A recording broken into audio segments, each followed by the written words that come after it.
अगर आप मेरे चैनल पर नए हैं तो सब्सक्राइब बटन को दबाकर सब्सक्राइब करें और बेल आइकन को दबाना ना भूलें ताकि मेरी हर वीडियो की नोटिफिकेशन आप तक जरूर पहुंचे।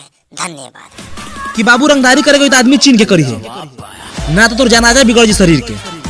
कि रंगदारी करे कोई तो आदमी चीन के करी है ना तो तोर जनाजा बिगड़ जी शरीर के। आ लागा तो शहर में नया बड़े नहीं खा चिन्हत खाट जाता हीर के।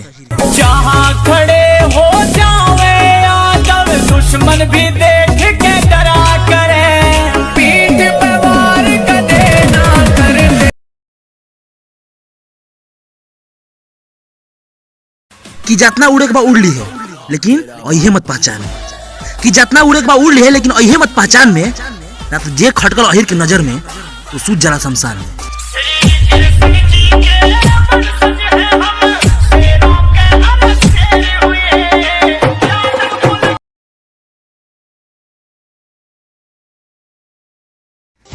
कि सबसे बड़ा तेरा दरबार है तू ही सबका पालनहार है। कि सबसे बड़ा तेरा दरबार है तू ही सबका पालनहार है।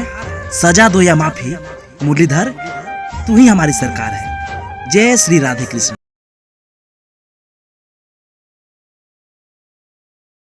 बाबू रे कि अहिर जात हमेशा रोब में रहबे करी। जात के अहिर हमेशा रोब में रहबे करी।